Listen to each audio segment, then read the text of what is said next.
Motherhood. It's often described as unconditional, protective, sacred, but sometimes that love is a mask, and behind it lies something unthinkable.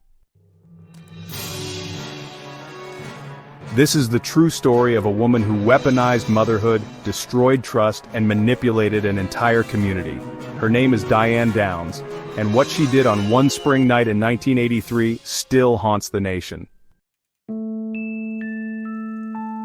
Living in Springfield, Oregon, she was raising 3 children, Cheryl 7, Danny 3, and Christie 8.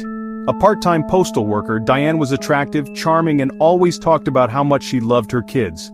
But behind that charm was a woman obsessed with herself. She had dropped out of Pacific Coast Baptist Bible College after a brief rebellious phase, married young, and had her children close together. The marriage didn't last.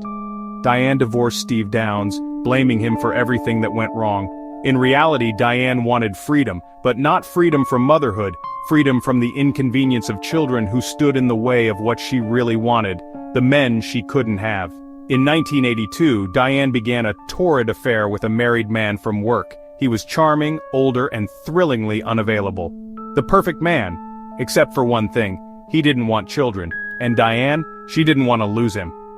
Co-workers noticed she spoke more about her love life than her kids. She began writing obsessive letters, and with every rejection, her frustration grew. In her mind, there was a solution. She just had to remove the problem. May 19, 1983, a rainy Thursday in Springfield. At around 10:48 p.m., Diane Downs burst into the Mackenzie Willamette Hospital emergency room, honking her horn and screaming for help.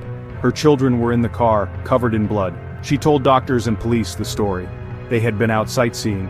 She took a scenic route down a quiet, wooded road. Then, she said, a bushy-haired stranger flagged her down. He demanded her car. When she refused, he pulled out a gun and shot all 3 of her children. She said she managed to flee the scene and drive to the hospital, but something didn't add up. Detectives immediately noticed inconsistencies. First, Diane herself had a gunshot wound on her left forearm, a clean, superficial injury that appeared self-inflicted. Second, she was strangely calm. While her daughter Christie was clinging to life, her youngest, Danny, was paralyzed and Cheryl was already dead.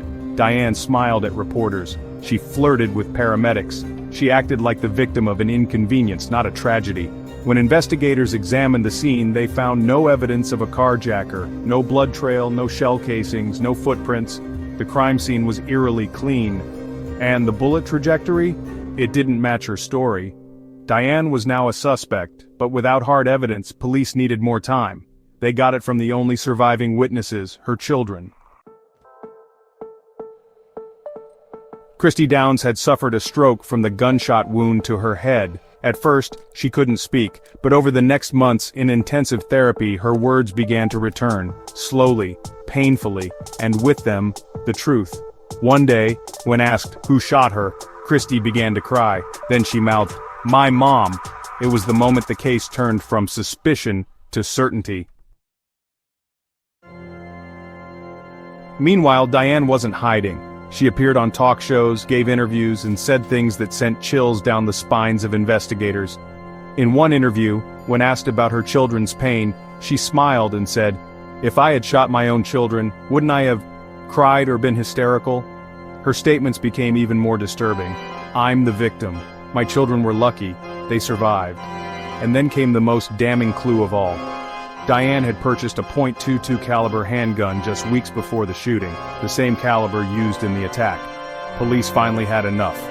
On February 28, 1984, Diane Downs was arrested and charged with murder, attempted murder, and criminal assault. The trial of Diane Downs was a media sensation. Prosecutors painted her as narcissistic, manipulative, and cold-blooded. A woman who valued romantic fantasy over her own children's lives. The strongest witness, Christie. Now 9 years old, she took the stand, voice trembling. She pointed at her mother.